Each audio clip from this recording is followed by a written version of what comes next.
ल आज हामी अब यो बाउन्ड्री भ्यालु प्रब्लम पढ्न जाँदैछौँ है। इनिशियल भ्यालु प्रब्लममा चाहिँ हामीले फर्स्ट अर्डर र हायर अर्डर डेरिभेटिभको लागि चाहिँ डिफ्रेन्ट मेथडहरू पढ्यौँ। फर्स्ट अर्डरको लागि मैले तिमीहरूलाई R K first, R K second, R K fourth पढाएँ। अनि हायर अर्डरको लागि चाहिँ मैले तिमीहरूलाई आरके फर्स्ट पढाएँ अनि आरके फोर्थको एउटा हिसाब गराएँ। त्यस पछाडि चाहिँ मैले तिमीहरूलाई आरके सेकेन्ड मैले अहिले पढाइनँ, मैले चाहिँ बाउन्ड्री भ्यालु प्रब्लम पढाउँदाखेरि यो आरके सेकेन्डलाई त्यहीँ एड्रेस गर्छु भनेको थिएँ कि, किनभने हाम्रो सिलेबसमा आरके थर्ड भन्ने चाहिँ पोलिगन मेथड चाहिँ छैन। त्यसकारण अब हामीले पढ्न पर्ने चाहिँ त्यो तीनटा मेथड हो, युलर्स, ह्युन्ज र आरके फोर्थ। युलर्स भनेको आरके फर्स्ट, ह्युन्ज भनेको आरके सेकेन्ड, आरके फोर्थ भनेको क्लासिकल मेथड पनि भन्छ। अनि यो फोर्थ भनेको चाहिँ एउटा पोइन्ट क्याल्कुलेट गर्नको लागि चारवटा स्लोप लिएर त्यसको एभरेज गर्ने हुनाले त्यही स्लोपको आधारमा यसको नाम फर्स्ट, सेकेन्ड, थर्ड, फोर्थ रहेको हो कि। अब बाउन्ड्री भ्यालु प्रब्लम हेरौँ है हामी। बाउन्ड्री भ्यालु प्रब्लम भन्ने बित्तिकै तिमीहरूलाई थाहा छ हामीलाई बाउन्ड्रीको कन्डिसन्सहरू हामीलाई चाहिँ गिभन हुन्छ।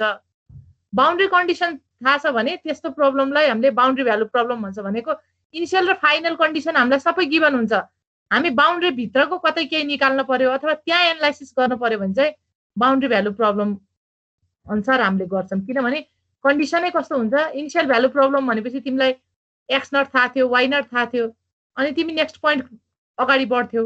बाउन्ड्री भ्यालु भनेको के हो, तिमीलाई सुरुको र अन्तिम पोइन्ट थाहा हुन्छ, त्यस अनुसार तिमी अगाडि बढ्छौ है। यो बाउन्ड्री भ्यालु प्रब्लम पनि दुईवटा मेथड छ है गर्नको लागि। बाउन्ड्री भ्यालु प्रब्लम सल्भ गर्नको लागि न्युमेरिकल मेथड्समा दुईवटा टेक्निक्सहरू छ। एउटालाई सुटिङ मेथड भन्छ, मैले त्यहाँ सुरुमा देखाएको छु। अर्कोलाई फाइनाइट डिफरेन्स मेथड भन्छ नेमिङ गर्दाखेरि। यो फाइनाइट डिफरेन्स मेथड हामीले नेक्स्ट क्लासमा पढ्छौँ। आज यो सुटिङ, मैले तिमीहरूलाई सुटिङ मेथड पढाउँछु है। यो सुटिङ मेथड चाहिँ कस्तो छ भन्दाखेरि अलिकति थोरै फाइनाइट डिफरेन्स मेथड भन्दा यो अलि बढी लेन्दी पनि छ र मैले आज सेलेक्ट गरेको हिसाब चाहिँ 2 इटरेसन गर्ने खाले छ, त्यही भएर यो त्यसै पनि अलि लेन्दी छ के। त्यही भएर यो स्टार्टिङबाटै गर्न बस्नु। यो हिसाब फाइनलसम्म गर्यो भने चाहिँ सुटिङ मेथड सोध्यो भने तिमीले जुनसुकै पनि गर्न सक्ने हुन्छ। यो हिसाबलाई सुरु गरेर लास्टसम्म कम्प्लिट गर्यो भने, किनभने इम्पोर्टेन्ट पनि छ। च्याप्टर 6 बाट मैले भनिहालेँ कि सुटिङ मेथड बाउन्ड्री भ्यालु प्रब्लमतिरबाट प्राय क्वेसन आइराखेको हुन्छ। अनि कहिलेकाहीँ दुईटा क्वेसन आइदियो भने एउटा बाउन्ड्री भ्यालुतिरबाट आउँछ, एउटा चाहिँ इनिसियल भ्यालुको आरके फोर्थ नै प्राय सोधिराखेको हुन्छ।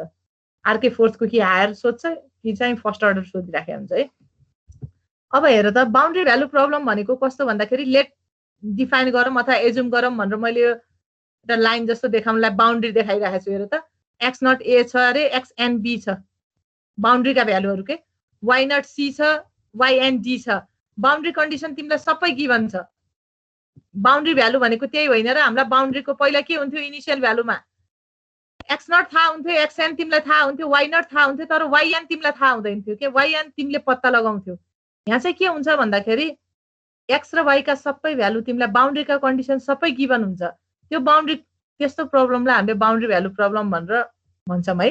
अब सुटिङ मेथडमा चाहिँ यो जेड नटलाई लेट ई भनेर मैले माथि लेखिरहेको छु। यो कारण के हो भन्दाखेरि स्लोप चाहिँ हामीले सुटिङ मेथडमा चाहिँ यो जेड नट भनेको त स्लोप हो, हामीलाई थाहा छ नि। जेडलाई हामीले स्लोप भन्दै मानिराखेका छौँ। जेड भनेको फेरि के मानेका छौँ, योभन्दा अघिल्लो क्लासमा गर्दा डिवाई बाई डिएक्स भनेको जेड मानेका छौँ। त्यही आधारमा यो सिम्बल जेड जताततै मैले पढाउँदा त्यही नै मानेको हो। त्यही भएर जेड भनेको डिवाई बाई डिएक्स हो, स्लोप हो भनेको। किनभने हायर अर्डर भन्ने बित्तिकै त हामीलाई तीनवटा पोइन्ट त के हुनु पर्यो, एक्स हुनु पर्यो, वाइ हुनु पर्यो, डिवाई बाई डिएक्स पनि थाहा हुनु पर्यो। हो, डिवाई बाई डिएक्स चाहिँ हामीले लेट गर्ने, सुटिङ मेथडले भन्छ लेट ई भनेर स्टार्ट गर्ने। लेट ई भनेर अनि हामी अगाडि बढ्ने भन्छ है सुटिङ मेथडले। अब सुटिङ मेथड गर्नको लागि पनि के गरिन्छ भन्दाखेरि चाहिँ फर्स्ट बाउन्ड्री भ्यालु प्रब्लमलाई चाहिँ हामीले इनिसियल भ्यालु प्रब्लममा कन्भर्ट गर्छौँ। इनिसियल भ्यालु प्रब्लममा कसरी कन्भर्ट गरिने रहेछ, इनिसियल भ्यालु भनिसके पछाडि त तिमीलाई हायर अर्डर हो भने इनिसियल भ्यालु भनिसके पछाडि तिमीलाई एक्स वाइ र वाइ ड्यासको भ्यालु पनि तिमीलाई थाहा हुनुपर्छ। इनिसियल भ्यालु भनेको त्यही हो नि, इनिसियल कन्डिसन त सबै थाहा हुन्छ। एक्स थाहा हुनु पर्यो, वाइ थाहा हुनु पर्यो, डिवाई बाई डिएक्स पनि तिमीलाई गिभन हुनु पर्यो। तर बाउन्ड्री भ्यालु प्रब्लम भनेको के हो, इनिसियल र फाइनल मात्र थाहा हुन्छ। र बाउन्ड्री भ्यालु कन्डिसनमा तिमीलाई स्लोप थाहा छैन, जेड दिए छैन भने पनि तिमीले जेडलाई लेट गर्छौ। जेडलाई लेट गरेर मान्ने भनेको तिमीलाई तीनटै पोइन्ट थाहा छ भनेर अब तिमी सुरु गर्छौ। भन्न खोजेको बाउन्ड्री भ्यालु प्रब्लमलाई पनि फर्स्टमा तिमीले इनिशियल भ्यालुमा कन्भर्ट गर्छौ, त्यस पछाडि जुनसुकै आरके मेथड लगाएर सल्भ गर्न सकिन्छ है। गर्न चाहिँ ह्युन चाहिँ किन लगाउने भन्दाखेरि आरके फर्स्ट युज गरियो भने यसमा बढी इरर छ। अस्ति मैले तिमीलाई एनालाइसिस गर्नु त्यही क्वेसनलाई भनेको थिएँ। त्यो हेर्दाखेरि के थाहा हुन्छ भन्दाखेरि आरके फर्स्ट युज गर्दाखेरि इरर बढी आउँछ, किनभने एउटा पोइन्ट प्रिडिक्ट गर्नको लागि एउटा स्लोपले मात्र एजुम्सन होइन कि त्यही स्लोपले ड्र गर्दाखेरि जहाँ छुन्छ त्यही नै नेक्स्ट पोइन्ट हो भनेर स्टार्ट गरिन्छ नि त। त्यही भएको हुनाले युलर्स युज गर्दाखेरि बढी इरर हुन्छ। आरके फोर्थ युज गर्दाखेरि एकदमै लेन्दी हुन्छ, ठुलो हुन जान्छ। त्यही भएको हुनाले बीचको आरके सेकेन्ड युज गरौँ भनेर ह्युन्ज युज गरिन्छ नर्मली। त्यही हो, नत्र जुन युज गर्दा पनि हुन्छ है गर्न चाहिँ। तर बुकहरुमा जताततै ह्युन्जै युज गर्ने चलन छ, त्यही भएर ह्युन्जै युज गरेर गर्छौँ है हामीले। अनि यो तलको एउटा यो ग्राफ जस्तो फिगर हेर त पहिला यो सुटिङ बुझ्नको लागि। इलिस्ट्रेसन अफ सुटिङ मेथड्स भनेर लेखेछु है। यो चाहिँ मैले बीएस ग्रेवालको होइन, अर्को हाम्रो बालागुरु स्वामीको किताबबाट लिएको फिगर हो है। यहाँ के भनेछ भन्दाखेरि हेर त, बाउन्ड्री भ्यालु प्रब्लम भनेको क्वेसनमा तिमीलाई के गिभन हुन्छ, एक्स नट तिमीलाई गिभन हुन्छ कहाँनिरको, अनि फेरि एक्सएन गिभन हुन्छ। यो त दुइटै गिभन हुन्छ, हामीलाई थाहा छ नि। अब हेर है, तिमीलाई फेरि बाउन्ड्री भ्यालु प्रब्लम भनेको एक्स मात्र होइन, वाइ पनि गिभन हुन्छ के। वाइ एक्स पनि त तिमीलाई थाहा हुन्छ नि, बाउन्ड्री भ्यालुमा हुँदैन। जस्तो मैले माथि हेर त, एक्स नट भनेको ए, वाइ नट भनेको सी तिमीलाई थाहा छ अरे, एक्सएन भनेको बी, वाइएन भनेको डी तिमीलाई थाहा छ भने नि, यो त तिमीलाई कन्डिसन गिभन हुन्छ त्यहाँ। अब तिमीले के गर्ने भन्दाखेरि यो ए भनेको पोइन्ट भनेको, सुन है, यो ए भनेर जुन मैले फिगरमा देखाइरहेको पोइन्ट भनेको x naught comma y naught comma z naught भन्ने पोइन्ट हो अरे। एक्स नट र वाइ नट त तिमीलाई गिभन हुन्छ, जेड नट तिमीले लेट गर्छौ। लेट गरिसकेर यो ए भनेको पोइन्टमा तिमी बस्छौ हो। ए सुटिङ मेथड भनेको के हो भन्दाखेरि इनिशियल बाउन्ड्री भ्यालुलाई पहिला इनिशियल भ्यालुमा कन्भर्ट गर्ने। इनिशियल भ्यालुमा कन्भर्ट गरिसके पछाडि एक्स नट तिमीलाई, x naught why naught Z naught तिमीलाई थाहा हुन्छ भनेको ए भन्ने पोइन्ट तिमीलाई पत्ता लाग्छ, किनभने इनिशियल भ्यालु प्रब्लम भनेको स्टार्टिङको पोइन्ट सबै थाहा हुनुपर्छ। ए तिमीलाई थाहा हुन्छ। ए थाहा भइसके पछाडि तिमीले एमा बसेर सुट गर्छौ कि अननोनली सुट गर्छौ कि यही नै हो नेक्स्ट पोइन्ट भनेर। सुट गर्ने भनेको के हो, स्लोप तानेर यो वाइ एक्सको प्यारलल यो लाइन एक्सएन, जस्तो कि तिमीलाई वाइएन पत्ता लगाउनु छ, बुझ है। X naught why naught Z naught तिमीलाई थाहा छ, तिमी वाइएन कति हो भनेर पत्ता लगाउन खोज्दैछौ अथवा जेडएन पत्ता लगाउन खोज्दैछौ। नर्मली पत्ता लगाउनको लागि चाहिँ योभन्दा अगाडि पनि मैले भनेछु है, वाइएन हामीले पत्ता लगाउने हो, जेड भनेको स्लोप हो, जेड भनेको कतिखेर चाहिन्छ नेक्स्ट पोइन्ट फेरि अर्को पत्ता लगाउनको लागि, अर्को वाइ पत्ता लगाउनको लागि अघिल्लो जेड थाहा हुनुपर्छ, अनि मात्र पत्ता लाग्छ इनिशियल भ्यालु प्रब्लममा। त्यो भएको हुनाले तिमीलाई ए थाहा छ भने, ए त इनिशियल कन्डिसन हो, तिमीलाई थाहा छ भने एमा बसेर तिमीले स्लोप तान्छौ, सुट गर्छौ के। सपोज गर एमा बसेर मैले एकपटक सुट गरेँ अरे, सुट गर्दाखेरि यो माथिको हेर है, direction of shooting M2, am भनेको हामीले स्लोप भनिराखेका छौँ हो, जहिले पनि स्लोपै भनेर सपोज गरेका छौँ। एमआई इक्वल्स टु जेडआई भनेको छौँ, एम भनेको जेड भनेको पी भनेको हाम्रो स्लोप हो भनिराखेका छौँ है। अब हेर त, तिमीले एमा बसेर एकपटक सुट गर्यौ अरे, खास हुनपर्ने बी हो। सुन है, तिमीलाई एक्स नट गिभन हुन्छ, वाइ नट गिभन हुन्छ, एक्सएन गिभन हुन्छ, वाइएन गिभन हुन्छ। वाइएन भनेको यहाँ बी हो, यो मैले एजुम्सन गर्दाखेरि यो फिगरमा वाइएन भनेको बी हो। तर तिमीलाई इनिशियल कन्डिसन बाउन्ड्री भ्यालु भनेपछि त तिमीलाई बी पनि गिभन हुन्छ। तर तिमीले सुरुमा यसलाई सुटिङ मेथडमा के गर्ने भनेको छ भन्दाखेरि बाउन्ड्री भ्यालुलाई इनिशियल भ्यालुमा कन्भर्ट गर्ने। इनिशियल भ्यालुमा कन्भर्ट गर्ने भनेको तिमी ए तिम्रो पत्ता लाग्छ, ए भन्ने पोइन्टमा बसेर अब तिमीले सुट गर्यौ अरे, सुट गर्दाखेरि फर्स्टमा सुट गर्दा B2 तिमीले पत्ता लगायो है।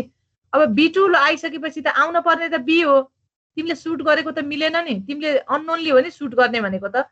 यतिकै तिमीले र्यान्डमली सुट गर्यौ, कुनै एउटा स्लोप तिमीले आफैले एजुम्सन गर्यौ भनेको जेड तिमी आफैले सेलेक्ट गर्ने हो, लेट गर्ने भनेको छ।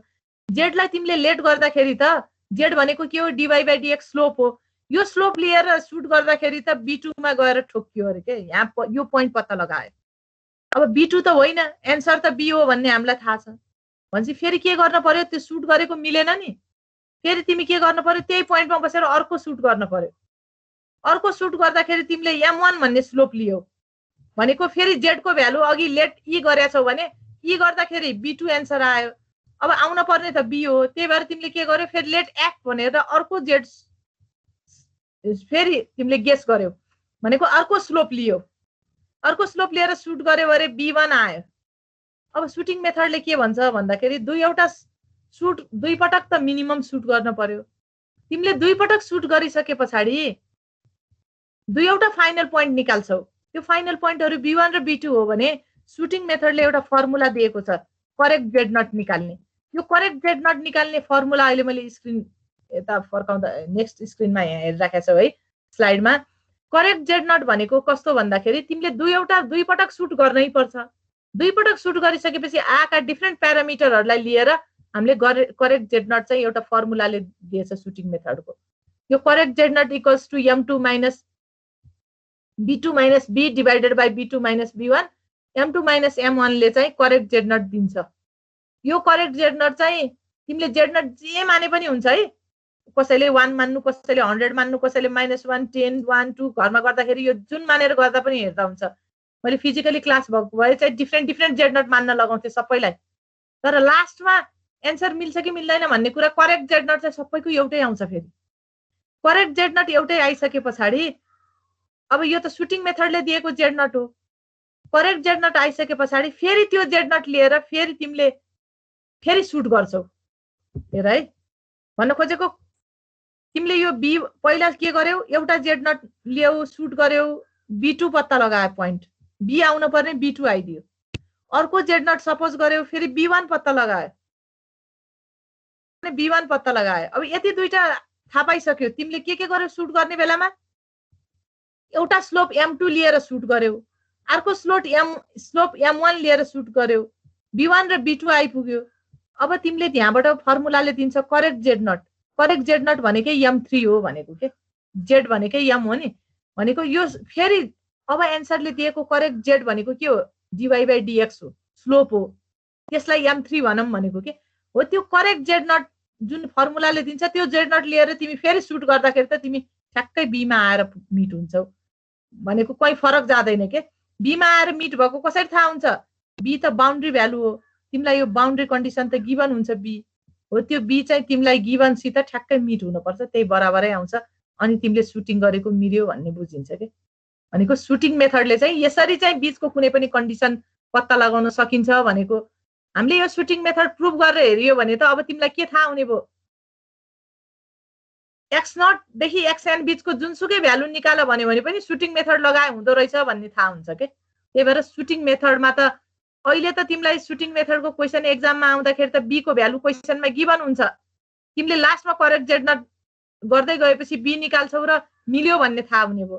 तर प्र्याक्टिसमा युज गर्दा चाहिँ त्यो मिल्छ भने अब x0 देखि xn सम्म जहाँ कोही चाहिँ y को भ्यालु निकाल भन्यो भने त तिमीले सुटिङ लगाएर गर्न सकिन्छ भन्ने कुरा प्रुभ हुन्छ के। त्यही भएर हामीले यसरी गर्छौँ। यो अलिअलि भनेको बुझ्यौ, सुटिङ हिसाब गर्दाखेरि अलिक क्लियर हुन्छ। यो फिगर हेरेर बुझ्यौ कि बुझेनौ, यो फिगरले भनेको यो इलिस्ट्रेसन अफ सुटिङ मेथड भनेको।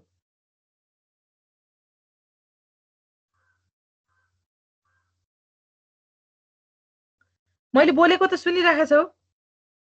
हजुर म्याम बुझेछ। अलिअलि बुझेछ के अरे है, आधा बुझेको भयो नि हुन्छ। अब बुझ्न मन लाउनेले चाहिँ सबैले यो हिसाब सुरु गर, मैले यो हिसाब लास्टसम्म तिमीहरूलाई गराउने भन्नेमै त्यसरी नै तयारी गरेको छु है। अनि यो एउटा हिसाब तिमीहरूले गर्यौ भने चाहिँ एक्जाममा सुटिङ मेथड जुनसुकै आयो भने मैले अलि लेन्दी नै क्वेसन लिएछु, एक स्टेपमा सल्भ हुने लिए छैन के। यहाँभन्दा लामो त अहिलेसम्म आएको छैन क्वेसन, योभन्दा लामो त आउने कुरा पनि हुँदैन अब, किनभने 8 मार्क्सको क्वेसनलाई कति टाइममा सक्ने भन्ने हुन्छ। यो 8 मार्क्समा आउने क्वेसन हो। ल यो क्वेसन सारा सल्भ, यो यति भनेर क्वेसन मात्र सारा त पहिला।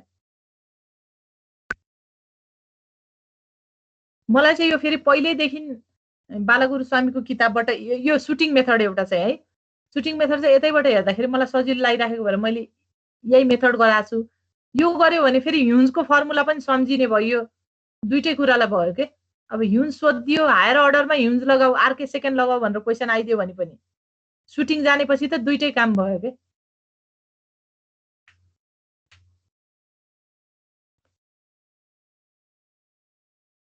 र प्राय सुटिङ सोधि पनि राख्छ एक्जाममा।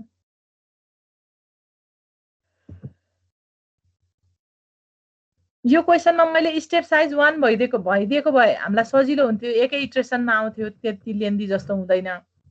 यो त 6 पटक गर्न पर्छ कि तिमीहरूले, 6 वटा इटरेसन गरेपछि यो हिसाब सकिन्छ।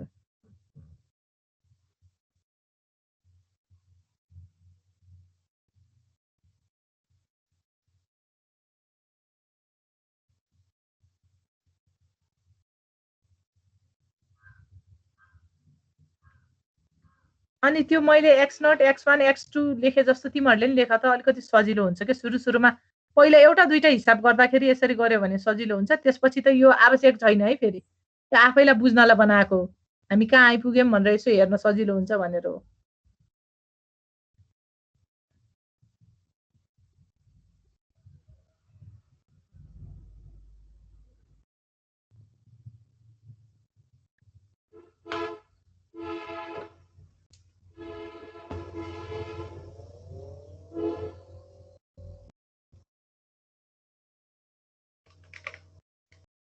अर्को हप्ता पछि एउटा क्लासमा कि अर्को हप्तामा हाम्रो यो कोर्स च्याप्टर 7 भ्याइन्छ है।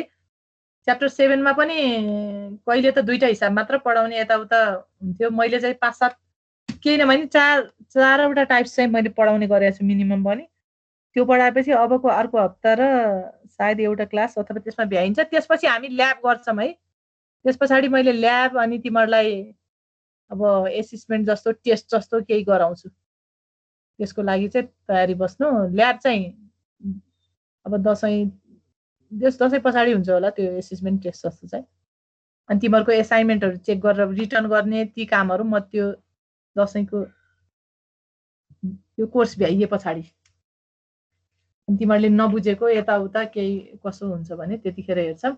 अनि हामी ल्याब गर्छौँ, अलिकति क्लास चाहिँ ल्याब गराउँछु। एउटा क्लास मैले गराउँछु, त्यस पछाडि तिमीहरूले गरेर मलाई बुझाउनु पर्छ।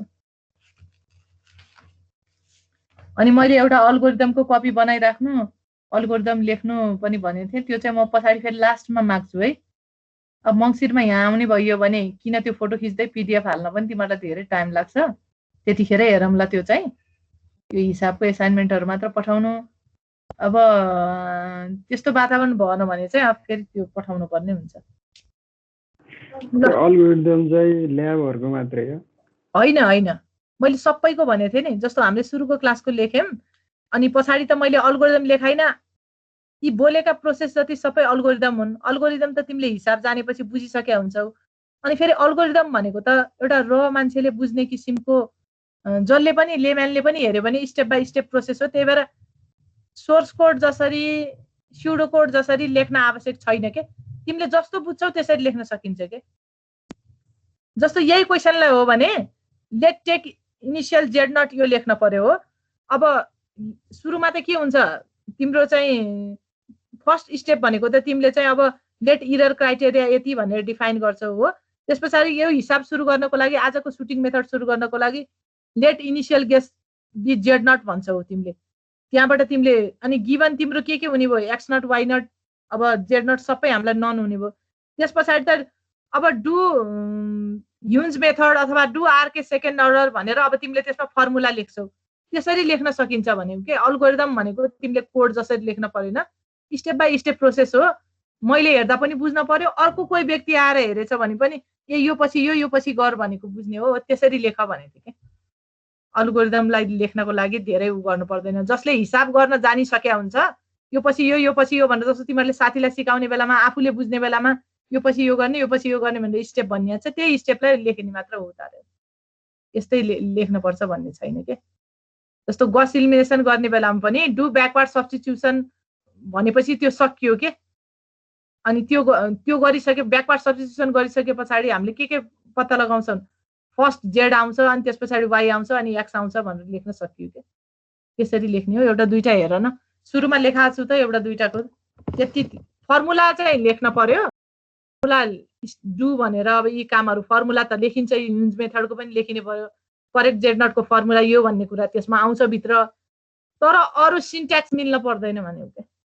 ल हेर है, तिमीहरूलाई यो लाइन जस्तो तानेर लेख पनि भन्यो नि। क्वेसन हेर त पहिला, क्वेसनले के भनेको छ फर्स्टमा, हायर अर्डर हो भन्ने कुरा देख्यौ। y double dash equals to 6x भनेर लेखेछ हो क्वेसनले, तिमीलाई गिभन छ यस्तो। अब यसलाई सल्भ गर अरे, सुटिङ मेथड लगाएर सल्भ गर, तिमीलाई कन्डिसन के छ हेर त, y1 equals to 2 and y2 equals to 9, take step size 0.5 हो। यति यसरी आएको हुन्छ क्वेसन है। यसले के भन्यो भन्दाखेरि इनिशियल कन्डिसन के रहेछ, x को भ्यालु 1 छ एउटा, x को भ्यालु 2 छ अर्को। क्वेसन हेरेर देख्यौ तिमीहरूले, x को भ्यालु 1 भनेको इनिशियल हो, त्यही त भयो, x को भ्यालु 2 भनेको फाइनल हो। भनेपछि यो इनिशियल र फाइनल भनेको हाम्रो बाउन्ड्री हो। त्यही भएर हामीले अहिलेसम्म के मानेछौँ, इनिशियल x को पोइन्ट भनेको x0 मानेछौँ। त्यही भएर मैले के भने x0 1 हो। अब स्टेप साइज 0.5 लियो भने बित्तिकै x1 भनेको 1.5 हुन गयो, x2 भनेको अब के हो 2 हो, यही हामीलाई गिभन छ। अब बाउन्ड्री भ्यालु भनेको के हो, तिमीलाई y को भ्यालु पनि गिभन हुन्छ के, y x इक्वल्स टु 1 हुँदा y को भ्यालु 2 अरे भनेको y नट इक्वल्स टु 2 पनि तिमीलाई गिभन छ, yn इक्वल्स टु 9 पनि तिमीलाई गिभन छ। बाउन्ड्री भ्यालु हो, सबै कन्डिसन गिभन हुन्छ। अब सुटिङ मेथडले चाहिँ के भन्छ भन्दाखेरि, यो सुटिङ मेथड तिमीलाई गिभन क्वेसन त यति हो। अब यस्तो हो भने हामीले पहिला बाउन्ड्री भ्यालुलाई इनिशियल भ्यालुमा कन्भर्ट गर्ने अरे। अब हेर त यो हायर अर्डर हो भने, सुन है, हायर अर्डर हो भने तिमीलाई चाहिँ x गिभन छ, सुनको भ्यालु के x0 गिभन छ, y0 गिभन छ भने अब यही स्टेपमा हेर त, इनिशियल भ्यालु होस्, इनिशियल भ्यालु प्रब्लम भन्ने बित्तिकै के हो, हामीलाई इनिशियल कन्डिसन सबै थाहा हुनुपर्छ, तर तिमीलाई z0 त गिभन छैन नि यहाँ। फर्स्ट बाउन्ड्री भ्यालुलाई इनिशियलमा कन्भर्ट गर भन्छ यसले, त्यस पछाडि इनिशियल भ्यालुको कुनै एउटा मेथड लगाऊ अरे। इनिशियल भ्यालुका मेथडहरू के छन्, आरके फर्स्ट सेकेन्ड र फोर्थ छ, हामी ह्युज लगाउँछौँ भनिसके। अब इनिशियल कन्डिसन त तिमीलाई z0 त गिभन छैन नि, y ड्यास गिभन छ, z0 z भनेकै y ड्यास हैन, बुझिरहेछौ यो भनेको। हामीले इनिशियल अस्ति हायर अर्डर डेरिभेटिभ पढ्दाखेरि के गर्यौं, हायर अर्डरलाई फर्स्ट अर्डरमा कन्भर्ट गर्ने भन्यौं। फर्स्ट अर्डरमा कन्भर्ट गर्नलाई के गरिन्थ्यो, let y dash equals to z भन्थ्यौं नि, हो त्यो y dash equals to z suppose गरेपछि y डबल ड्यास भन्ने कोही पनि रहँदैन, अनि z ड्यास इक्वल्स टु केही आउँछ, त्यसलाई फंक्सन अफ g मानेथ्यौं। प्रोसेस त त्यही हो। भनेपछि फर्स्टमा इनिशियल कन्डिसन, इनिशियल भ्यालु प्रब्लममा यसलाई कन्भर्ट गर्ने। इनिशियल भ्यालुमा कन्भर्ट गर्दा त अस्ति त इनिशियल भ्यालु प्रब्लममा त y ड्यास हामीलाई क्वेसनमा गिभन हुन्थ्यो नि, भनेको यो z0 को भ्यालु गिभन हुन्थ्यो के, तर बाउन्ड्री भ्यालुमा त्यो गिभन हुँदैन। त्यही भएर सुटिङ मेथड लगाउनुको कारण के हो त, तिमीले लेट z0, यो स्लोप लेट कुनै केही पोइन्ट होला भनेर तिमी आफैले स्लोप सपोज गर्छौ के, 1 2 3 4 100 जति तिमीले सपोज गर्न पनि सक्छौ। सुटिङ मेथड भनेकै त्यही हो। अननोनली हामीले चाहिँ z0 गेस गरेर हामी अगाडि बढ्दै गयौं भने कहीँ न कहीँ पुगिन्छ, र सुटिङ मेथड फलो गरियौं भने हामी करेक्टली चाहिँ हामीले कुनै पोइन्ट प्रिडिक्ट गर्न, नेक्स्ट पोइन्ट प्रिडिक्ट गर्न सक्छौं भन्छ के। अब यहाँ के गर्ने अरे भन्दा यो क्वेसनले चाहिँ लेट तिमीले एउटा z0 सपोज गर्ने, सपोज गरेपछि त स्टेप साइज त हामीलाई धेरै दिएछ, दुईटा दिएछ, तिमीलाई y2 भनेको 9 आउन पर्यो के। तिमीले z0 लाई सपोज गरेर z0 तिमीले 1 सपोज गर्यौ, स्लोप 1 सपोज गर्यो भने अब तिमीले सुट गर्छौ, अघि यो ग्राफमा भने जस्तो a मा बसेर अब तिमीले अननोनली सुट गर्यौ अरे, ठ्याक्कै b मा सुट गर्दा मिट हुन पर्ने हो। कतिखेर मिट हुन्छ त, जतिखेर तिमीले लिएको z0 चाहिँ एकदम करेक्ट सपोज गर्छौ, जस्तो तिमीले गेस गर्दैको z0 र एक्चुअल z0 एउटै भइदियो भने त तिमी पहिलो चोटीमै y2 इक्वल्स टु 9 तिम्रो एन्सर आइहाल्छ, सकिहाल्यो त्यो भनेको। तर अननोनली सुट गर्दा त पहिलो चोटीमै 9 आउँछ भन्ने छैन नि, 9 भन्दा माथि आउन सक्ला, तल आउन सक्ला। हो यो 9 भनेको b हो, 9 भन्दा माथि कुनै भ्यालु आउला, तल कुनै भ्यालु आउला, यिनलाई b2 र b1 भनेको हो। सुटिङ मेथडले के भन्छ भन्दा एउटा z0 सुरुमा सपोज गर्ने, सपोज गर्दै गएर y2 पत्ता लगाउने। अब y2 पत्ता लगाइसकेपछि चाहिँ 9 आए त ठिक छ, 9 आएन भने ठिक छ, जे आउँछ आउँछ। फेरि के गर्ने, नेक्स्ट स्टेपमा अर्को z0 सपोज गर्ने, फेरि क्याल्कुलेसन गर्ने, गर्दै जाँदाखेरि अर्को कुनै पोइन्ट आउला हो। अब त्यो b2 र b1 आइसक्यो भने त करेक्ट z0 को फर्मुलाले अब नयाँ z0 दिन्छ अरे के, त्यो फर्मुलाबाट निकालिन्छ, र त्यो z0 राखेर फेरि सल्भ गर्दा ठ्याक्कै y2 इक्वल्स टु 9 आउँछ। यही नै हो सुटिङ मेथड हो। यो गर्ने बेलामा चाहिँ तिमीलाई यहाँ y2 पत्ता लगाउन त तिमीलाई के चाहिन्छ, इनिशियल भ्यालु हो x1 y1 z1 थाहा हुनुपर्छ। y1 र z1 त हामीलाई थाहा छैन, तर y1 र z1 भन्दा अगाडि त के छ, x0 y0 z0 छ। भनेपछि यही काम डबल गर्न पर्ने भयो, किन, स्टेप साइज सानो भएको हुनाले। अब तिमीले के गर्छौ, z0 एउटा लेट गर्छौ, लेट गरेपछि y1 पत्ता लगाउँछौ, यो त पत्ता लाग्छ, हामीलाई थाहा छ। अब y1 मात्र पत्ता लगायो हुन्थ्यो, तर z1 पनि चाहियो। किनभने हामी y2 सम्म पुग्न पर्ने छ। त्यही भएर यो स्टेप दोहोऱ्याउँदै जाने। ल अब यता हेर है, यो स्टेप गर्नको लागि चाहिँ फेरि मेथड भनेको ह्युन्ज युज गर्ने भनेको छु। ह्युन्जको फर्मुला यो अस्ति मैले तिमीहरूलाई लेखाएको थिएँ। अब त्यो अर्को स्लाइडमा कपीमा तिमीहरूको छैन होला। यति ह्युन्जको फर्मुला पहिला लेख त। यो साइडमा कतै एउटा पानामा लेखिराखे पनि हुन्छ, यो हेर्दै क्याल्कुलेसन गर्दै गर्नु पर्यो। अहिले त हामीलाई याद छैन। यो ह्युन्जको फर्मुला एउटा लेख, अनि हामी हिसाबतिर सुरु गर्छौँ। यो ह्युन्ज मेथडको फर्मुला अस्ति मैले लेखाएको छु है। हायर अर्डरको लागि ह्युन्ज मेथडको फर्मुला यो। तिमीहरूलाई एक्जाममा क्वेसन चाहिँ कुनै हायर अर्डरको क्वेसन आइदियो, इनिसियल भ्यालु प्रब्लम हो, यसलाई ह्युन्ज लगाऊ भन्यो भने यही फर्मुला युज गर्नु। त्यतिखेर सुटिङ भनिदियो भने युलर्स लगाए पनि हुन्छ, आरके फोर्थ लगाए पनि हुन्छ। किन ह्युन्ज लगाउने भनेर अघि मैले भनिसकेँ है, त्यही अनुसार गर्नु।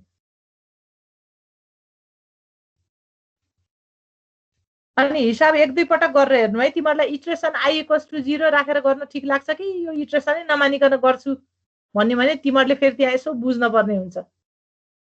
कसरी सही लाउँछ त्यसरी गर्नु है। गर्दाखेरि एकै स्टेपमा आउने एन्सर भयो भने त यो आई पनि सम्झिन पर्दैन, इट्रेसन i = 0 लेख्ने भन्ने कुरा पनि सम्झिन पर्दैन। यसै हुन्छ। दुईवटा इट्रेसन गर्नुपर्ने भयो भने चाहिँ थोरै कन्फ्युज हुन सक्छौ के।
ल ह्युन्जको फर्मुला लेख्यौ।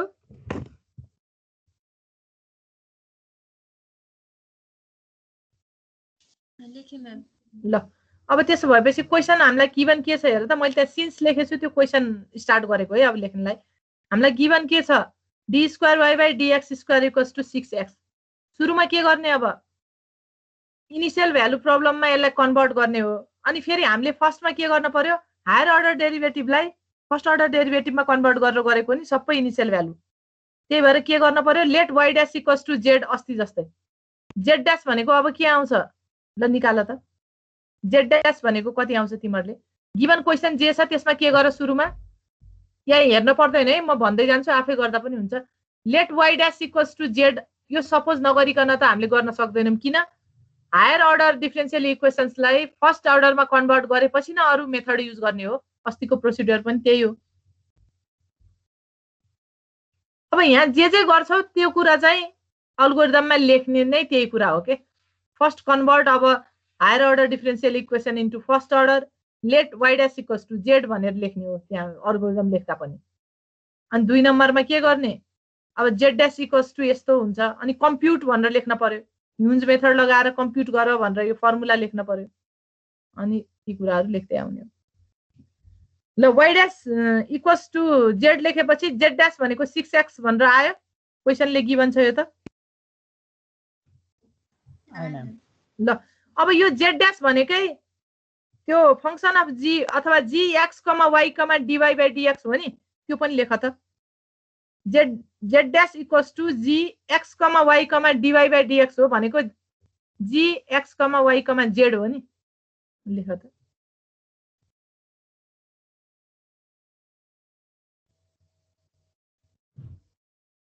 त्यो भनेकै 6x हो। अब तिमीहरूले यसो क्वेसन हेरेर याद गर्यौ भने पनि एक्जामको क्वेसनहरुमा यस्तो फंक्सनहरु हायर अर्डर डेरिभेटिभको क्वेसनमा लामो फङ्सन दिँदैनन् के, क्यालकुलेसन गर्न अलिक गाह्रो हुने हुनाले छोटो छोटै हुन्छ। यहाँ त 6x मात्र छ। अब हेर है, फर्स्ट हामीले के गर्न पर्यो, अब इनिसियल भ्यालु प्रब्लममा कन्भर्ट गर्नको लागि त हामीलाई x नट थाहा हुनुपर्छ, y नट थाहा हुनुपर्छ, z नट थाहा हुनुपर्छ। x नट र y नट त क्वेसनमा गिभन छ अघि। x नट कति दिएको छ भन त?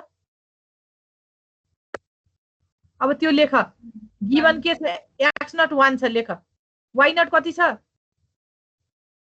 2 छ लेख, 2 लेख। अब हेर है यहाँ, अब जेड नट त तिमीले लेट गर्ने हो कि, इनिसियल भ्यालु भनेपछि त x naught why naught Z naught तिनटै थाहा हुनुपर्छ। फर्स्टमा हायर अर्डरलाई फर्स्ट अर्डरमा कन्भर्ट गर्यो। यो जेड ड्यास भनेकै G x comma y comma z हो, अस्ति पनि हेरिसक्यौँ हामीले। अब जेड नट चाहिँ सपोज गर्ने हो, मैले 2 सपोज गरेको छु, यो हिसाब अलि लेन्दी छ, आज 2 नै मैले जे गरेको छु त्यसरी नै गर, फेरि उसको छुट्टै आउला। भरे घरमा गर्न मन लाग्यो भने जे मानेर गर्दा पनि हुन्छ है, जे मानेर गर्दा पनि त्यो करेक्ट जेड नट चाहिँ लास्टमा त्यति आउनुपर्छ। 2 स्टेप यसो गरेर हेर, थाहा भइहाल्छ।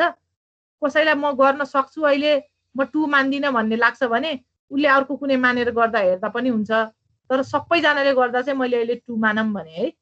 अब तिमीलाई होइन म अपडेटै छु, अस्ति पनि मैले आरके फोर्थ घरमा गरेछु, अहिले 2 मान्दिनँ भन्छौ भने कुनै मानेर हेर्दा पनि हुन्छ है गर्दाखेरि यो। अनि अहिले करेक्ट जेड नट एउटै आउँछ के, फेरि तिम्रो र अरूको सबैको। ल हेर त, जेड नट इक्वल्स टु 2 मैले लेट गरेँ, त्यही गर ल। अब मलाई चाहिँ इक्वेसन आई इक्वल्स टु 0 गरेर सजिलो लागेर मैले गरेको, यो लेख्न पर्छ भन्ने छैन भनेर अस्ति भनिसकेको छु है। अब फर्स्टमा हामी यो पत्ता लगाउन खोज्दैछौँ कि x naught why naught Z naught let गरिसके पछाडि तिनटै थाहा छ। अब म y1 र z1 पत्ता लगाउँछु, अनि बल्ल म y2 पत्ता लगाउँछु है। र अब y1 यो ह्युज लगाएर y1 निकाल त कति आउँछ तिमीहरूले, अब भनेर नै पर्दैन मलाई। लेट आई इक्वल्स टु 0 गर, 0 गर्यो भने चाहिँ फर्मुलामा लेख्न सजिलो भयो। सुरुमा y1 equals to y naught plus h/2 m naught plus m1 हुन्छ। अनि फेरि हामीले ह्युज मेथडमा के भनेछौँ, इक्वेसन आई इक्वल्स टु 0 गर्दैछौ भने mi equals to zi, m naught equals to z naught हुन्छ। अनि फेरि सुन है, पहिला mi निकाल्नु, त्यसपछि pi निकाल्नु, अनि mi प्लस 1 निकाल्ने हो, अनि pi प्लस 1 निकाल्ने हो है। यो गर्यो भने सजिलो हुन्छ।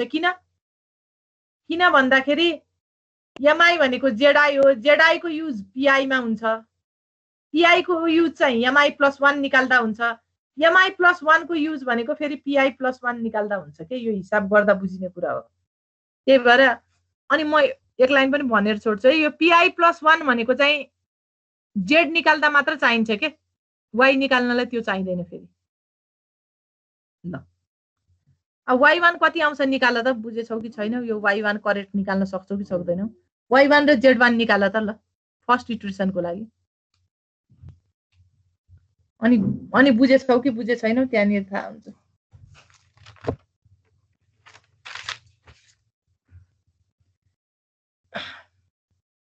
y1 र z1 भनेको पहिला यस्तो बन्छ फर्मुलामा राख्यौ भने।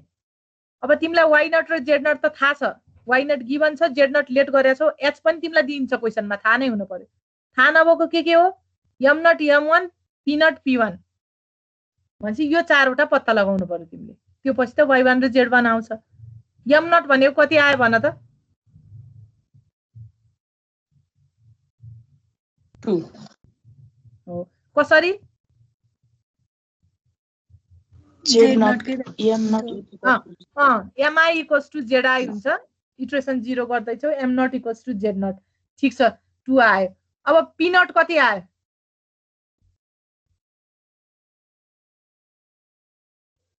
p नट भनेको के हो? pi भनेको के हो? gxi, yi, zi। p naught भनेको के हो? gx naught, y naught, z not.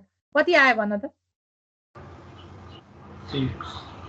हजुर 6 आयो नि है।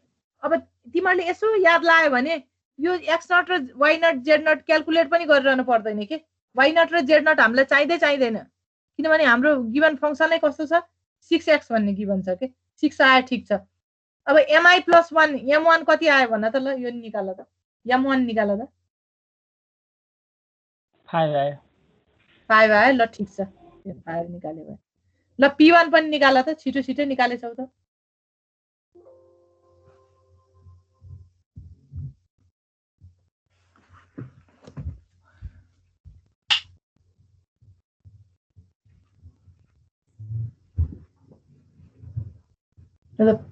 PI + 1 अथवा P1 के यो इटरेसनको लागि PI + 1 अथवा P1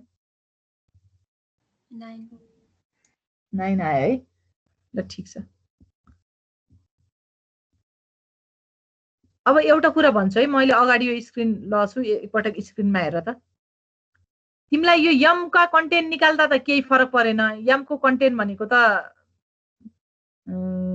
mi भनेको zi हो, mi + 1 भनेको तिम्रो चाहिँ zi + h/2 pi + pi + 1 हो।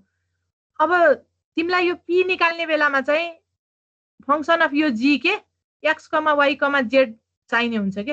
एकपटक यहाँ हेर त है, pi + 1 भनेकोमा p1 भनेको हेर त। pi + 1 p1 भनेको के हो भन्दाखेरि यो हेर त स्क्रिनमा, यहाँ मैले त्यो काटे भन्दा तल हेर है। pi + 1 भनेको यो इटरेसन i = 0 को लागि p1 भनेको यो भनेको g x1, खास त यस्तो हो नि, x1, y0 + h * z0, z0 + h * p0 हो नि। फर्मुला अनुसार यो हो। अब हेर त तिमीलाई यदि function g x, y, z अथवा क्वेशनमा गिभन के y double dash equals to एकछिन सपोज गरौँ है 6x + y + z अथवा यस्तो कुनै फंक्सन बनिदियो भने चाहिँ तिमीलाई त्यतिखेर यो x, y, z पोइन्ट कुन कुन राखेर यो फंक्सनल भ्यालु निकाल्ने होला भन्नको लागि x भन्ने पोइन्ट चाहिँ x1 हुँदो रहेछ, y भन्ने पोइन्ट त्यो स्लोप ड्र गर्ने बेलामा y भन्ने पोइन्ट चाहिँ y0 + h * z0 क्याल्कुलेट गर्दा जुन आउँछ त्यो चाहिँ y कोअर्डिनेटको पोइन्ट रहेछ। अनि यो z को पोइन्ट भनेको z0 + h * p0 रहेछ भन्ने हुन्छ र यो तीनटा पोइन्ट आइसके पछाडी अनि तिमीले फंक्सनमा राख्छौ। अब यहाँ त 6x भएको हुनाले यी y र z त हामीले क्याल्कुलेटै गर्न पर्दैन के, त्यो चाहिँ गर्दा जानिन्छ हेर्दा है। अब तिमीहरूले निकालेछौ भने त बुझिसकेका छौ, ननिकालेकालाई भनेको pi + 1 p1 भनेको 9 आयो हो। y1 र z1 यति नै आयो, मैले निकाले जति निकाल त। ल अब एकैछिन है, फेरि तिमीहरूको यो भनेको कहाँ हो भन्दा तिमीहरू यहाँ बीचमा आइपुग्यौ। अब x1 1.5 हुँदा y1 र z1 त्यो 3 point something र 5 point something निकाल्यौ। अब निकाल्ने त y2 हो के, तर z2 हामीलाई निकाल्न पर्दैन है। यही भनिराखेको मैले पटक पटक, z2 किन निकाल्न पर्दैन किनभने हामीलाई यो भन्दा अगाडि जाऊ भनेको छैन क्वेशनले के। त्यही भएर y2 निकाल्नको लागि x1 y1 z1 भए पुग्छ, z2 त अगाडि जानको लागि चाहिने हो, त्यही भएर पर्दैन भनेको। र अब के गर्ने फेरि इक्वेसन i = 1 गरेर y2 निकाल त। ल यति आउँछ कि आउँदैन तिमीहरू फटाफट क्याल्कुलेट गर त। i = 1 राखेर अब अघिकै प्रोसेस हो के, y2 निकाल्न छ, z2 निकाल्न छैन। किन z2 निकाल्न छैन, हामी त्यो भन्दा अगाडि जानु छैन। त्यही भएर y2 = के हुन्छ फर्मुला लेख। तिमीलाई त्यतिखेर m1 र m2 मात्र चाहिन्छ, अरु सबै त छ तिमीसित। अनि मैले अघि भनेको छु नि m1 भनेको के हो, m1 = z1 हुन्छ। अब m2 भनेको फेरि के हो, p1 निकालेपछि बल्ल m2 आउँछ। त्यही भएर pi + 1 p2 निकाल्न पर्दैन है भनेको। pi + 1 को भ्यालु, pi + 1 भनेको स्लोप चाहिँ जहिले पनि z निकाल्न चाहिन्छ के। त्यही भएर अगाडि बढ्ने हो भने त्यो स्टेप गर्न पर्यो, नत्र भने त्यति तलसम्म जान पर्दैन भने।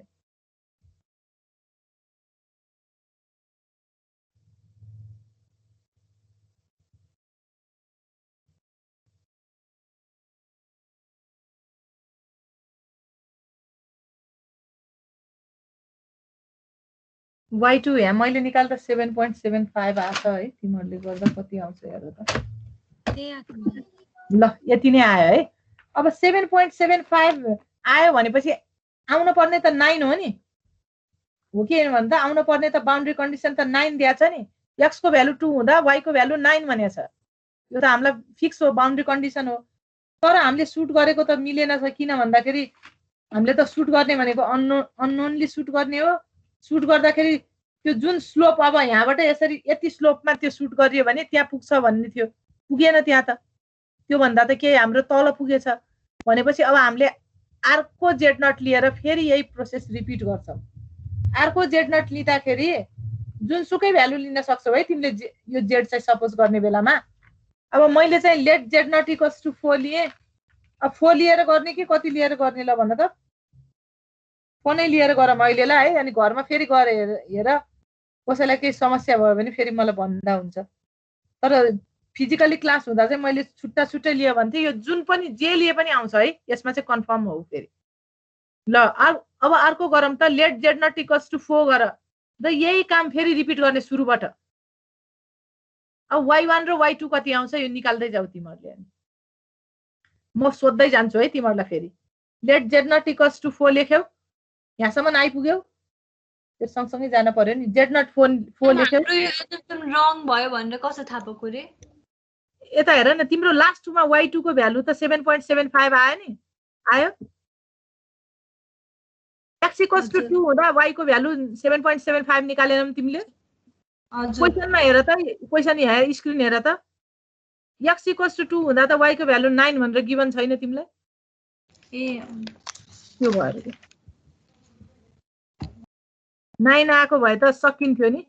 तिमीले अब यो स्लोप लियो अनि यसको एप्लिकेसन कस्तो भन्दाखेरि तिमीले त्यो स्लोप तिमीले ठ्याक्क स्लोप पत्ता लगायो भने त बाउन्ड्रीको भ्यालु तिमीलाई थाहा छ।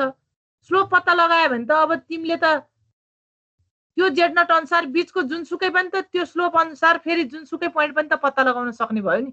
स्लोप थाहा भइसके पछाडि त। भनेको मैले भनेको बुझ्यौ कि बुझेनौ? ल एकपटक यहाँ स्क्रिनमा हेर है। यो m3 भन्ने स्लोप चाहिँ एक्ज्याक्ट स्लोप हो नि। यो m3 पत्ता लाग्यो भने त अब सुन है। m3 पत्ता लाग्यो भने तिमीलाई x1 x0 देखि xn भित्र अनगिन्ती पोइन्टहरु छन्। ती पोइन्ट त तिम्रो आवश्यकता अनुसार तिमीले h फिक्स गर्छौ अथवा हाम्रो एप्लिकेसन अनुसार हामीलाई कस्तो चाहिएको छ हामीले h लाई हामीले सेलेक्ट गर्ने हो।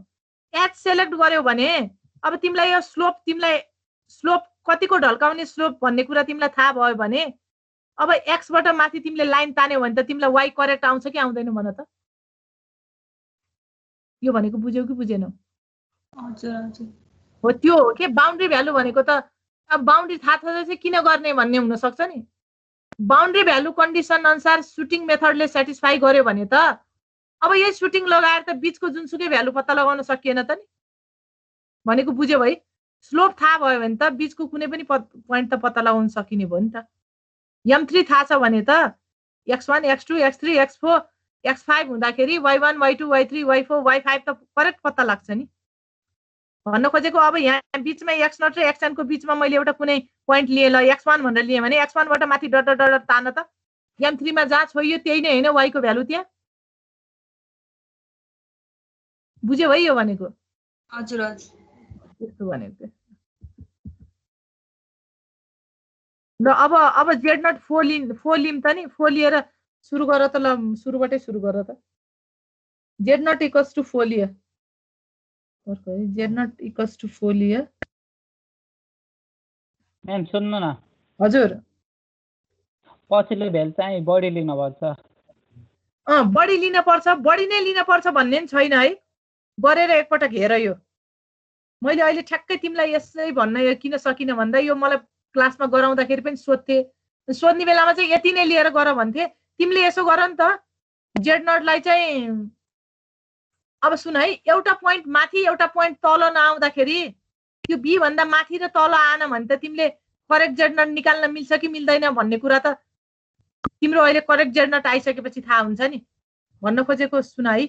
मैले तिमीलाई 4 लियो भने तिमीले 1 लियो अरे। 1 लियो भने त तल कतै आउला नि अथवा माथि नै कतै आउला 9 भन्दा माथि।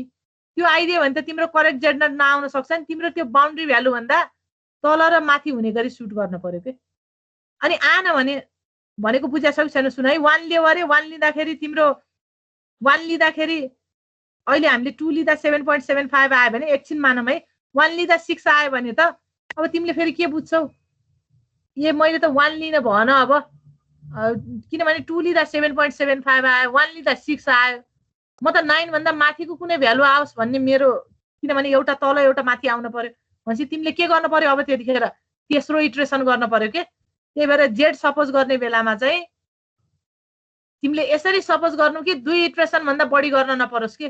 भनेको बुझ्या छौ है? एउटा भ्यालु 9 भन्दा तल आछ भने अर्को भ्यालु 9 भन्दा माथि आओस् कि आएन भने के गर्ने हो र फेरि सुट गर्ने हो त्यहाँ बसेर यो भनेको बुझ्यौ अहिले यति मल्टिपल टाइम सुट गर्दाखेरि एउटा भ्यालु माथि एउटा भ्यालु तल हुने सुटिङ स्लोप पत्ता लगाऊ के सुरुमा जेड नट यो भनेको बुझेनौ र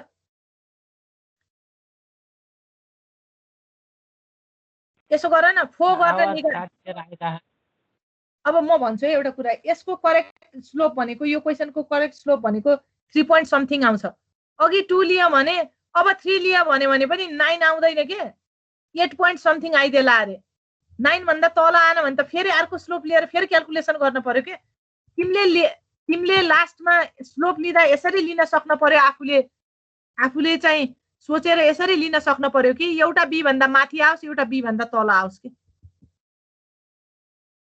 ल बुझ्यौ यही अन्दाजमा चाहिँ मैले चाहिँ सुट गर्दाखेरि 4 लिम भने के मैले 3 लिदिए भने यो प्रोसेस मैले फेरि रिपिट गर्ने हुन्छ के एक स्टेप यो भनेको कुरा बुझ्यौ मैले 3 भन्दा कम के 2 लिए 1 लिए 3 लिए भने 9 भन्दा फेरि तलको भ्यालु आउँदैन के यो त अब गरेपछि थाहा हुने कुरा हो तर अनि यो सबै भनेको हाम्रो के हो गेसै गरेर गर्ने काम त हो गेस गर्दाखेरि फेरि एजुम्सन मिलेन भने के गर्ने हो र अर्को गेस गर नम्बर अफ टाइम तिमी गेस गर त्यो नम्बर अफ टाइम गेस गर्न नपरोस् भन्नको लागि मैले के भनिरहेको छु भन्दाखेरि लिने बेलामा अलिकति डिफरेन्स राखेर लिए केही हुँदैन बरु अघि 1 लिने अहिले 10 लिए पनि हुन्छ 100 लिए पनि हुन्छ 2 लिए पनि हुन्छ जति लिए पनि हुन्छ तर कति लिने भन्ने कुरा त एउटा क्याल्कुलेसन सुरुको आइसके पछाडि अलिकति अन्दाज पाउँछौ के तिमीले ल जेड नट इक्वल्स टु 4 लिएर गर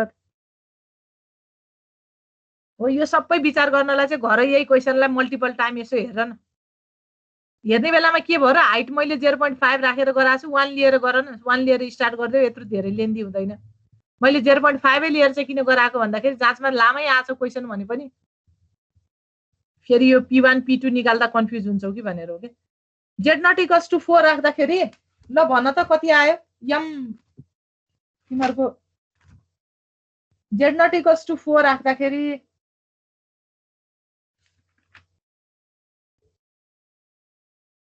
एम नट कति आयो भन त यो क्वेशनको लागि इटरेसन फेरि इटरेसन आई इक्वल्स टु 0 लेख्नु है फेरि गर्ने त त्यही हो नि फेरि काम त दोहोऱ्याएको मात्रै हो इटरेसन आई इक्वल्स टु 0 राख्दाखेरि जेड नट 4 आयो ठीक छ पी नट कति आयो 6 ठीक छ अब फेरि के एम नट भने अघि जेड नट पत्ता लगाएको त एम नट हो नि किनभने फर्मुलामा त हाम्रो एम र पी चाहियो p1 कति आयो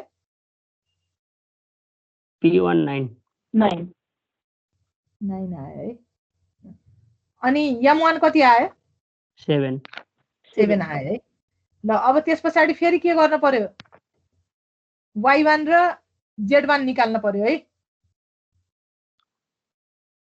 परेन अब ल y1 र z1 निकालेर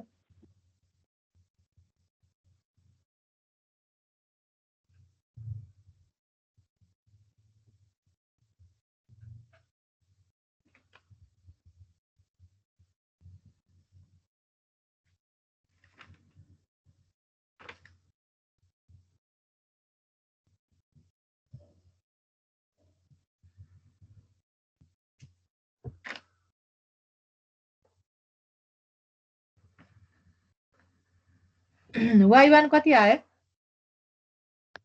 4.75 ल ठीक छ ल 75 जति आछ मेरो 73 त्यति नै आउँछ z1 कति आउँछ अब भन त 7.75 ल हो अब यो भनेको त तिमीले के गर्यौ पत्ता लगाउने त y2 खोजेको हो फर्स्ट इक्वेसन बल्ल भयो अब के गर्ने हामीलाई x1 थाहा छ y1 थाहा छ z1 थाहा छ x1 कति छ 1.5 y1 कति छ 4.75 z1 कति छ 7.75 अब तिमी के गर इटरेसन i इक्वल टु 1 लेखेर y2 पत्ता लगाऊ ल इटरेसन i इक्वल टु 1 लेख्छौ फेरि के भन्छौ mi इक्वल्स टु zi भन्न पर्यो अब नझुकिनु के मैले भनेको इटरेसन i इक्वल्स टु 1 लेख्यो भने पनि के बुझ्नु भनेको छु भन्दाखेरि इनिशियल भ्यालु प्रब्लम गर्ने बेलामा जहिले पनि हामी कुनै पोइन्ट क्याल्कुलेट गर्दै छौ भने त्यो भन्दा ठीक अगाडिका पोइन्टको मात्र हाम्रो लागि मिनिङ छ त्यो युज हुन्छ, अरू सबै मिनिङलेस छ के। त्यो अब X naught why naught Z naught कोही पनि युज हुँदैन भन्ने बुझ्नु के। त्यसरी बुझ्यौ भने पनि पोइन्ट लिन सजिलो हुन्छ।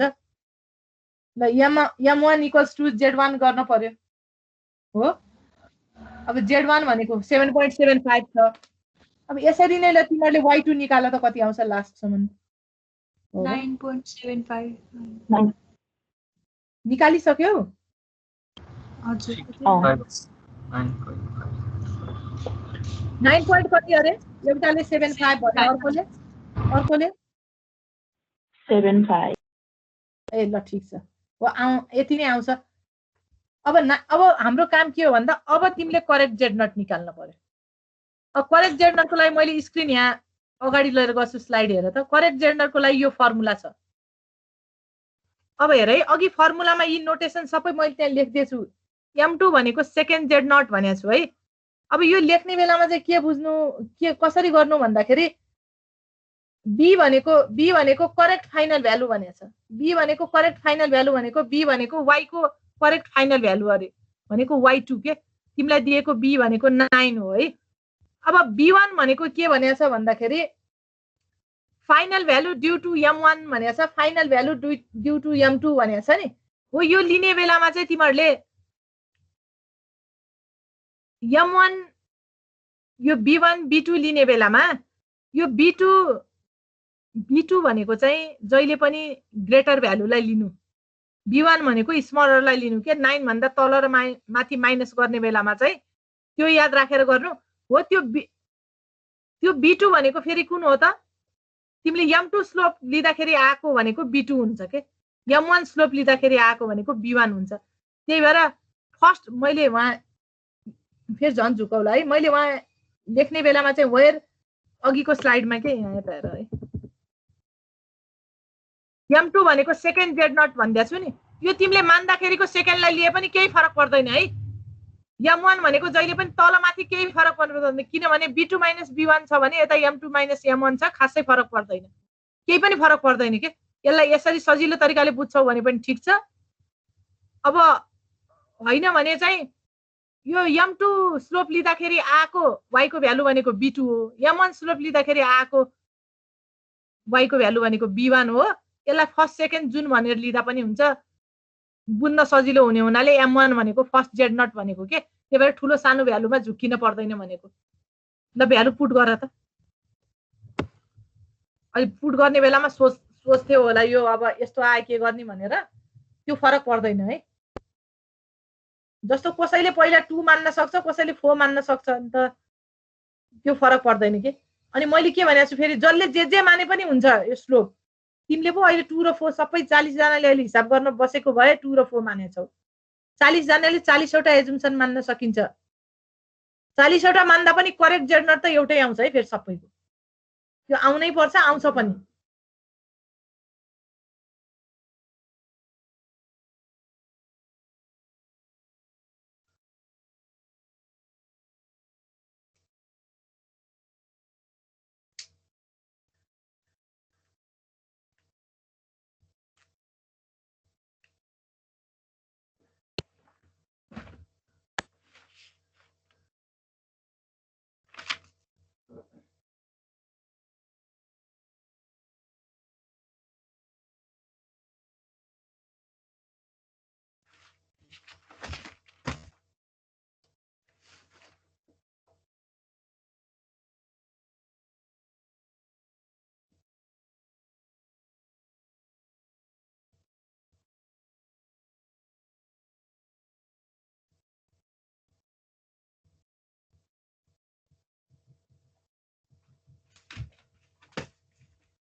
कति आयो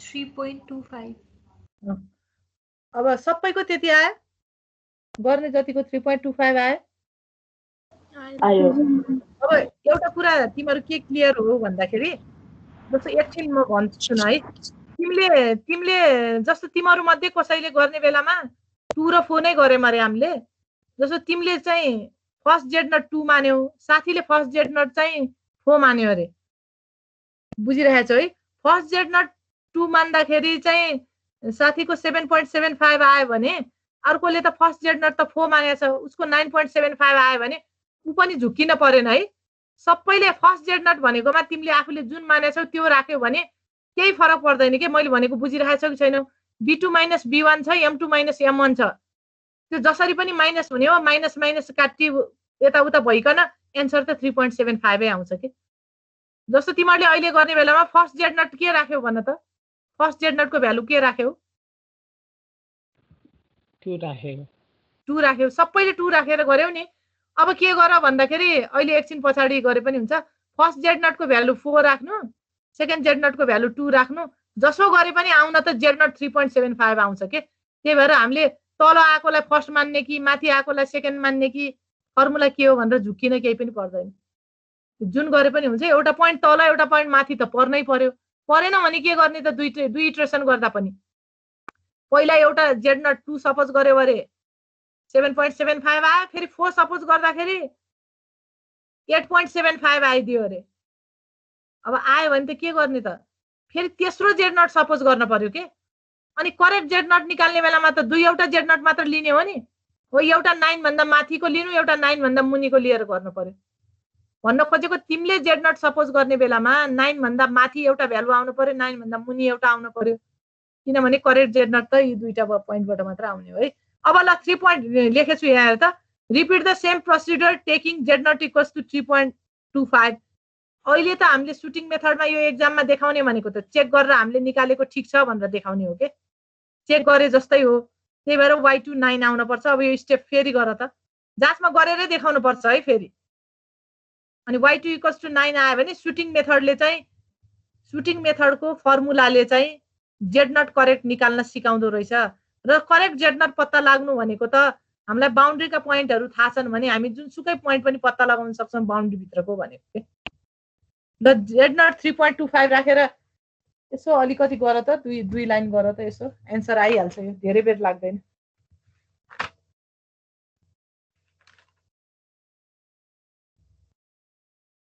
खासै लेन्दी पनि होइन गरेपछि त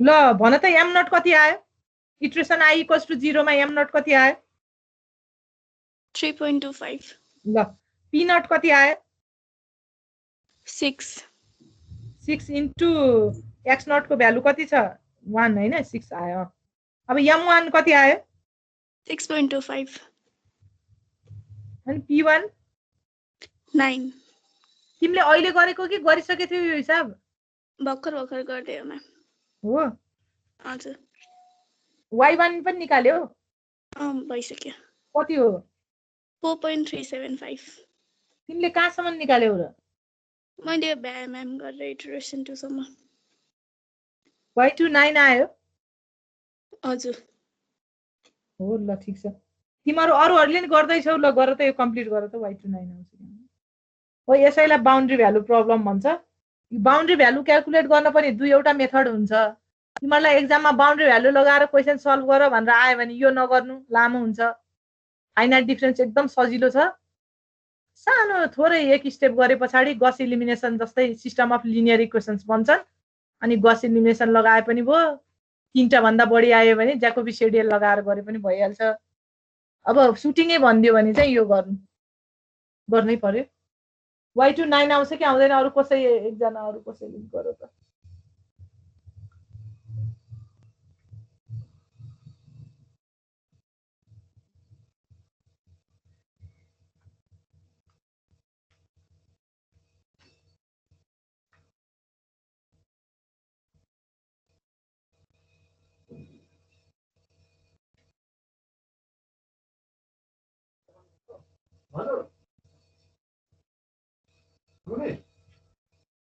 यो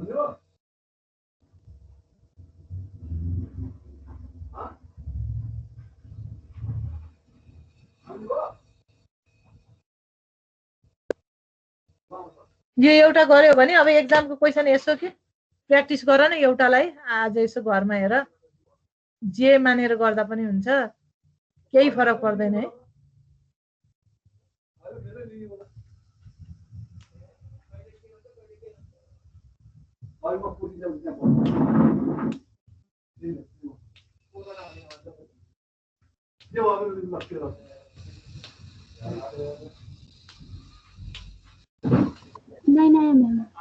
हो अब केटीहरूले मात्र गरेछन् कि के हो केटाहरू त बोल्दै बोल्दैनन् गरे छैन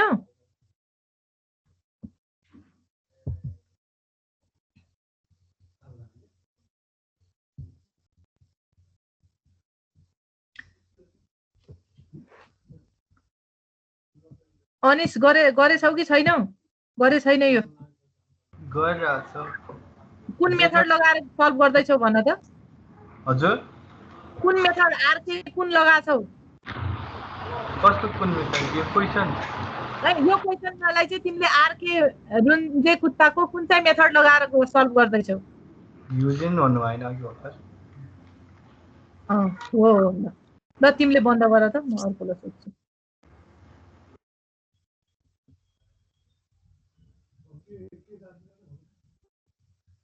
सुभाष शर्मा हजुर गर्दैछौ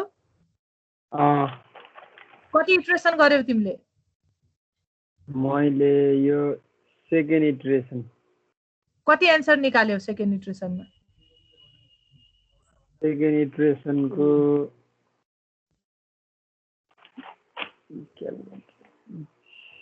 कुन भ्यालु निकाल्दैछ हजुर Z1 निकाल्दैछु Z1 निकाल्दैछौ Z1 निकाल्दैछौ भने तिम्रो चाहिँ Z0 कति आयो त Z0 त सपोजै गरे हो नि 4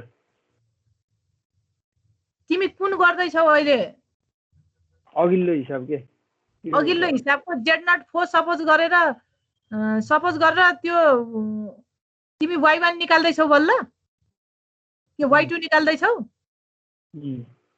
करेक्ट Z0 कति आयो त करेक्ट अब बल्ल निकाल्नु ए भनेपछि बिस्तारै गर्दैछौ तिमीले हेर्दैछौ त्यो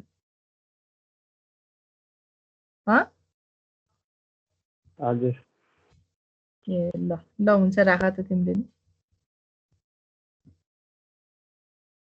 सुयोग्य तिमी के निकाल्दैछौ नि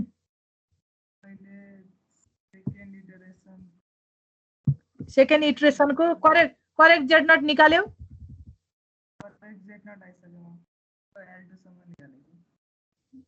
ए करेक्ट Z0 पछि केसम्म निकाल्यौ अरे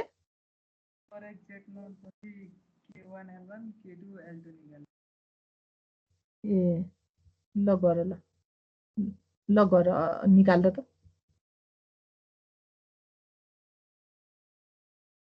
सोभियत सिंह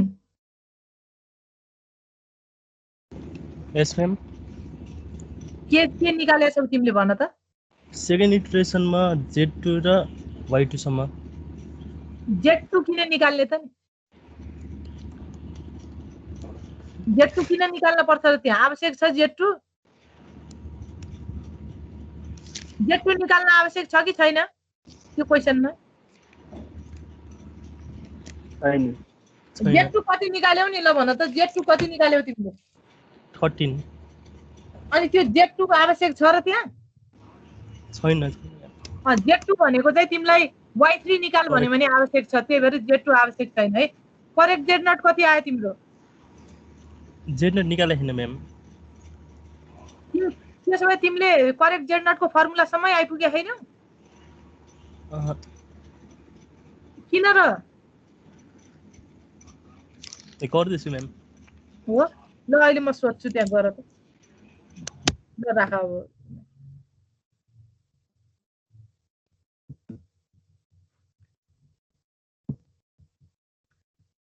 ल गरेको जतिले त यो जान्यौ है यो निकाल्न त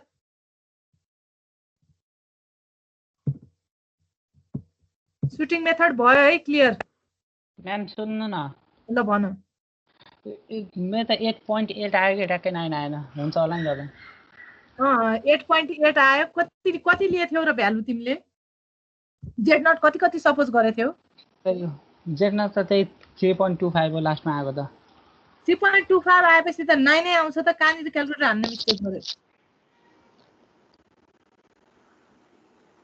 त्यसपछि तिम्रो कहाँनिर मिस्टेक भछ के बुझ्यौ अनि यसो जाँचमा चाहिँ अब त्यस्तो गर्दा गर्दै हतार भयो टाइम भएन 8.89 आयो भने लास्टमा 9 नै लेखेर छोड्दिनु एक्जाममा चाहिँ के क्याल्कुलेसन त सबै हेरिदैन त्यो चाहिँ तिमीले त्यो बुद्धि लगाउन पर्छ नत्र भने चाहिँ तिम्रो त्यहाँ मिस्टेक भएको हो कतै किनभने जेड नट 3.75 आउँदा मैले पनि गरेछु 9 नै आउँछ कि बुकको हिसाब हो रिचेक गरेर एकपटक हेरेर भइहाल्छ ल यो भयो है यो हिसाब भयो है तिमीहरूलाई